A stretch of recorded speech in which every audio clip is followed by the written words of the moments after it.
Joining me now in a Fox Business exclusive, Consumer Technology Association CEO and Vice Chair Gary Shapiro.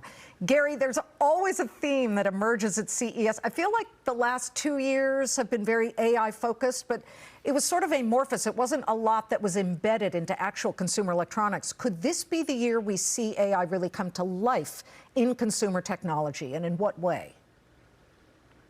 Well, thanks, Liz, for having me on, and thanks for being part of CES. You are an institution there and a heroine.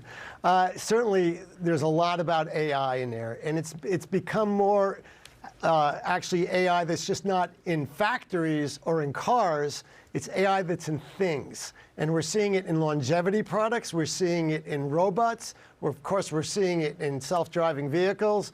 And we're seeing it in so many things in our everyday life with all sorts of different great AI speakers. We'll have over 1,200 different people speaking, including, of course, the CEO of AMD, Lisa Su, who is our first keynoter of the event, Monday night. She'll kick it off. And then Tuesday, we have a whole bunch of speakers from around the world, from Siemens, Caterpillar, other great CEOs, companies. Lenovo will take over the Sphere and have a heck of a night Tuesday night, and it will be a phenomenal, great, groundbreaking event just by about every measure. You know, that's really cool that you just mentioned the CEOs of AMD, Caterpillar, and Lenovo. All three of them, plus a whole host of others, are going to be on our show, starting with Lisa Su on Tuesday. I mean, what I think is really fascinating here is when you look at everything that came out last year, what will we see on the floor this year that has never been seen before? Well, there's such a range of products. In fact, we had over 3,000 entries into our Innovations Awards. It was off the charts for us. We have many new categories of the most innovative products. But you're going to see groundbreaking products in robotics. There'll be more robotics companies than we've ever had by far. Real different types of robots, from pets and medical assistants to actually those that look like humans and those that help you do specific things. We'll also, of course, see a lot in the healthcare area. Healthcare tech is big. It's making a difference. That you're showing right now that great #1 hit from last year, that real life look, that dog that is just stole the show last year. Now, that was, we'll just for people who don't know, that was the AI-powered robotic puppy made by Tombot, which is actually almost a service dog, and it responds to commands and things like that. Great for elderly people who need a dog but can't deal with cleaning up after the dog. Is Tombot going to be there with something new? I mean, I'm dying to hear. Tombot will be there. I don't know if they'll have something new, but they will be there, and you can't resist that dog. It can let you go on vacation. You don't have to take care of it. Of course, it does a lot of other things. But that's just one of probably about 20,000 or so products that will be shown at CES. Lego is going to appear. I'm fascinated about this because Lego, as we all know it, little plastic blocks. How does that get incorporated into something that's consumer electronics? Well, certainly Lego will have an activation there. You know, every company, as we've been saying, prior keynoters have said, is now a tech company. Why not Lego? Why not help kids and others explore the scientific universe in building and construction? But you know what we'll also have there, this for the first time, we'll have a focus on women's health. We'll have a focus on advanced manufacturing. You know, President Trump has talked about manufacturing the U.S. We're having a whole set of sessions on that. We've gone into new and different areas, whether it be education. Obviously, we're focused on people with disabilities in a big way. A lot of these products help people. It's a byproduct of what they do.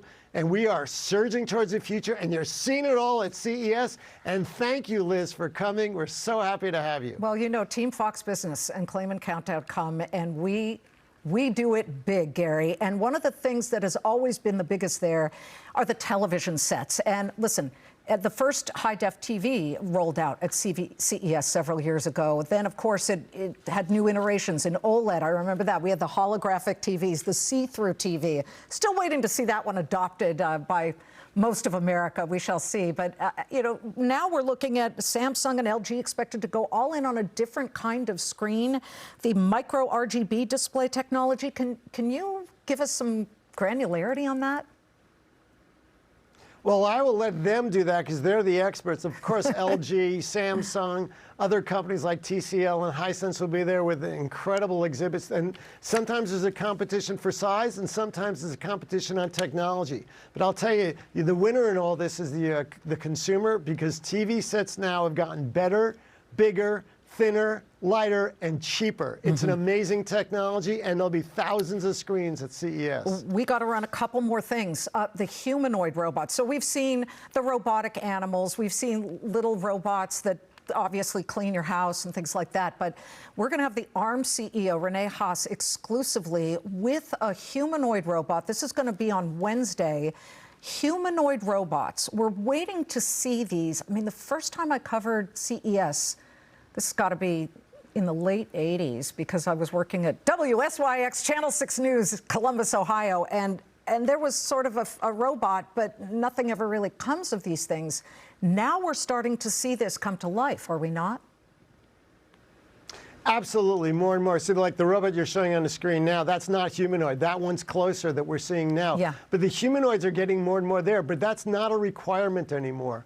We've also seen the robotic vacuums we have in our houses now. There used to be a company that had a great product, and unfortunately it filed for bankruptcy recently. But the Chinese are very big now in robotics. Huge. Those are the robots from Massachusetts we're seeing. That the ones that are they use four. They're obviously not humanoid. They look more like an animal with the four legs. But it depends what you want out of a robot. That's how you design it. Gotcha. And there's just not going to be one humanoid-looking robot. There's going to be several different types. But also what you're looking at now is a different type of a robot, industrial robots. There's what's probably the vacuum cleaner, the iRobot. That made that, and we see others, but there'll be dozens of robotics companies there, and every year going forward, I think you're going to see more and more humanoid-looking one, and at some point, maybe in a few years, we'll probably be playing Guess the Human as to which is which. That makes me nervous, Gary. Thank you very much, but no matter what is developed, we will be there, right there, along with you, the ringmaster of CES. Gary, thank you so much. Thank you, Liz. It all kicks off live from the floor of CES.